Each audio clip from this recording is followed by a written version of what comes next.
নমস্কার বন্ধুরা, welcome back to my channel. আজ আমি আপনাদের সাথে শেয়ার করব চিনি গুঁড়া চাল অর্থাৎ গোবিন্দভোগ চাল আর খেজুরের গুড় দিয়ে একেবারে অল্প পরিমাণের দুধ দিয়ে দুর্দান্ত স্বাদের পায়েস বা ক্ষীর রেসিপি। আশা করছি আজকের এই রেসিপিটি আপনাদের অনেক ভালো লাগবে। ভিডিওটি ভালো লাগলে লাইক, কমেন্ট এবং শেয়ার করতে ভুলবেন না। আর আমার এই চ্যানেলে নতুন হয়ে থাকলে চ্যানেলটি সাবস্ক্রাইব করে পাশে থাকা বেল আইকনটি বাজিয়ে দিন, যাতে পরবর্তী ভিডিওর নোটিফিকেশন সবার আগে আপনার কাছে যায়। তাহলে চলুন বন্ধুরা, দেরি না করে ভিডিওটি শুরু করা যাক। পায়েস রান্না করার জন্য আমি এখানে নিয়েছি 2 মুঠ গোবিন্দভোগ চাল। আপনারা আপনাদের পরিমাণ মতোই নিতে পারেন। আমি এখানে দুধ অল্প, সেই জন্য চালও অল্প নিয়েছি। আপনারা দুধ বেশি দিলে চালও বেশি দিতে পারেন। তারপর আমি এখানে কি নিয়েছি তা আপনাদের দেখিয়ে দিচ্ছি। দেখতে পাচ্ছেন বন্ধুরা, আমি এখানে নিয়েছি কিছু কিশমিশ, 2টো সাদা এলাচ আর 2টো তেজপাতা 4 টুকরো করে নিয়েছি। আর এখানে আমি নিয়েছি কিছু গুড়, খেজুরের গুড় থেকে কিছু গুড় ভেঙে নিয়েছি। আপনারা আপনাদের পরিমাণ মতোই মিষ্টি ব্যবহার করতে পারবেন। আর এখানে আমি নিয়েছি 2 পোয়া দুধ অর্থাৎ হাফ কেজি দুধ। আপনারা এর থেকে বেশিও দুধ দিতে পারেন। এখন দুধের পাশাপাশি আমি সবগুলো উপকরণই আপনাদের একসঙ্গেই দেখিয়ে দিচ্ছি। সর্বপ্রথম আমি যা করব, এই গুড়গুলো গুলে নিতে হবে, কারণ এমনিতেই গুড় দুধের মধ্যে দিয়ে দিলে দুধ কেটে যেতে পারে। তাই আমি গুড়ের মধ্যে সামান্য পরিমাণে একটু জল দিয়ে গ্যাসের চুলায় গলিয়ে নেব। গলিয়ে নেওয়ার জন্য চুলায় আমি বসিয়ে দিয়েছি। একটি চামচ দিয়ে নাড়াচাড়া করব আর মিডিয়াম লোতে চুলার আঁচটা রাখবো, যাতে গুড়গুলো সুন্দর করে গলে গিয়ে গুড়ের মধ্যে বলক চলে আসে আর গুড়ের যে টক ভাবটা আছে এটা দূর হয়ে যায়। দেখুন বন্ধুরা, দেখতেই পারছেন গুড়ের সবগুলো দলাই কিন্তু গলে গিয়েছে আর অল্প অল্প করে গুড়ের মধ্যে বলক চলে এসেছে। এত বেশি গুড় বলক তোলার দরকার নেই, অল্প করে বলক তুললেই হয়ে যাবে। এখন এইদিকে আমি দুধটা চুলায় বসিয়ে দিয়েছি। এখন দুধটা বলক ওঠা পর্যন্ত সুন্দর করে জাল দিতে থাকবো। দেখুন বন্ধুরা, দেখতেই পাচ্ছেন দুধের উপরে কিন্তু ঘি ভাসছে। আসলে দুধটা কিন্তু অনেকটাই খাঁটি, সেই জন্য এরকম দেখা যাচ্ছে। তো আমি পাতিলের মধ্যে দিয়ে দিচ্ছি 2টো এলাচ আর 2টো তেজপাতা যে রেখেছিলাম সেগুলো আমি দিয়ে দিলাম। এখন এগুলো সহ দুধটা ভালোভাবে জাল দিতে থাকবো। দুধের বলক উঠে গিয়েছে, দেখতেই পাচ্ছেন বন্ধুরা, দুধে কিন্তু খুবই ভালোভাবে বলক চলে এসেছে। এখন আমি দুধের মধ্যে দিয়ে দিব অল্প অল্প করে চাল।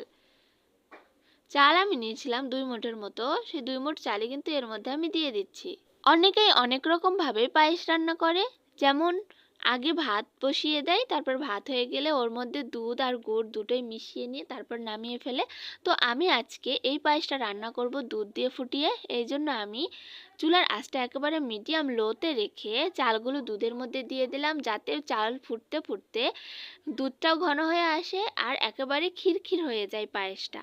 আর বন্ধুরা, খেয়াল রাখবেন পায়েস কিন্তু নিচে লেগে যেতে পারে, সেই জন্য অনবরত হাতা দিয়ে নাড়তে থাকতে হবে যাতে নিচে লেগে না যায়। পায়েস রান্না করার সময় অবশ্যই লক্ষ্য রাখতে হবে চালটা যাতে একেবারে বেশি ফুটে না যায় আর একেবারে শক্তও না থাকে। যদি চাল শক্ত থাকা অবস্থায় আমরা এর মধ্যে গুড় দিয়ে দেই, তাহলে কিন্তু ওই চালটা আর নরম হবে না, ওইরকম শক্তই থেকে যাবে। তাই অবশ্যই চালটা ভালোভাবে ফোটা ফোটা হলে তারপরে গুড়টা এর মধ্যে দিতে হবে। আর একেবারে যদি গলিয়ে যাওয়ার পরে মিষ্টি দেওয়া হয়, তাহলে কিন্তু আর পায়েসের আসল স্বাদটা থাকবে না। তো বন্ধুরা, দেখতেই পাচ্ছেন ভাতগুলো ভালোভাবে ফোটেনি আর একটু পরিমাণে ফুটবে, তাই আমি আরও কিছুক্ষণ পর্যন্ত রান্না করে নেব। দেখতেই পাচ্ছেন বন্ধুরা, একেবারে কিন্তু ঘন হয়ে গিয়েছে আর চালগুলো খুবই ভালোভাবে ফুটে গিয়েছে। এখন আমরা এর মধ্যে মিষ্টি দিয়ে দেব। আমি গলে রাখা গুড়গুলো দিয়ে দিচ্ছি, এর মধ্যে অল্প অল্প করে দিয়ে দেব আর হাতার সাহায্যে ভালো করে মিশিয়ে নেব। দেখুন বন্ধুরা, দেখতেই পাচ্ছেন আমি কিন্তু এখানে যে পরিমাণে মিষ্টি জাল দিয়ে নিয়েছিলাম সবগুলোই দিয়ে দিয়েছি। তারপরে এর মধ্যে দিয়ে দিলাম কিশমিশগুলো আর দিয়ে দিচ্ছি একটুখানি লবণ। যে কোনো মিষ্টি জিনিস রান্না করলে যদি তার মধ্যে আপনারা লবণ দিয়ে দেন, তাহলে মিষ্টির স্বাদটা কিন্তু আরো বেড়ে যায়। তাই আমি অল্প একটু লবণ এর মধ্যে অ্যাড করে দিলাম আর এখন ভালোভাবে নাড়াচাড়া করে দিচ্ছি, যাতে লবণের স্বাদটা পায়েসের সঙ্গে ভালোভাবে মিশে যায়। মিষ্টি দিয়ে দেওয়ার পরে এত বেশি রান্না করার দরকার নেই, এই 2 থেকে 3 মিনিটের মতো জাল করে নিলেই কিন্তু পায়েস রেডি হয়ে যাবে। বন্ধুরা, দেখতেই পাচ্ছেন কত সুন্দরভাবে গাঢ় গাঢ় হয়ে গিয়েছে আর ক্ষীর হয়ে গিয়েছে। কেউ বুঝতেই পারবে না যে এত অল্প পরিমাণে দুধ দিয়ে এত সুন্দর পায়েস রান্না হয়েছে। গুড় দিয়ে দেওয়ার পরে আমার কিন্তু এদিকে 2 মিনিটের মতো ভালোভাবে জাল করা হয়ে গিয়েছে। আমি আরো 1 মিনিট ভালো করে জাল করে নিব। দেখুন বন্ধুরা, দেখতেই পাচ্ছেন চারপাশে কত সুন্দরভাবে বলক চলে এসেছে আর আমি এইভাবে নাড়াচাড়া করে আপনাদের দেখিয়ে দিচ্ছি যে পায়েসটা কত সুন্দর হয়েছে। আমার 3 মিনিটের মতোই কিন্তু ভালোভাবে জাল করা হয়ে গিয়েছে। আমি এখন নামিয়ে রাখছি। দেখুন বন্ধুরা, দেখতেই পাচ্ছেন কত সুন্দর কালার চলে এসেছে এর উপরে। আমি এখন পাতিলটি রেখে দেবো সারা রাতের জন্য, কারণ পায়েসটা ভালোভাবে জমলে তারপরে আমি সার্ভ করব। দেখুন বন্ধুরা, দেখতেই পাচ্ছেন আমি কিন্তু এখন পায়েসগুলো সার্ভ করছি। আসলে কালকে রাত্রে অনেক সুন্দর কালার ছিল, কিন্তু জানি না কেন এরকম রাখার পরে ফ্যাসটা হয়ে গিয়েছে সকালে। তো বন্ধুরা, কালার যাই হোক, স্বাদটা কিন্তু একটুও চেঞ্জ হয়নি। এতটা সুস্বাদু ছিল কি বলবো। আপনারা খাইলে তবেই বুঝতে পারতেন যে এটার স্বাদটা কতটা। আমি খেয়েছি তাই আমিই জানি এটার স্বাদ কেমন ছিল।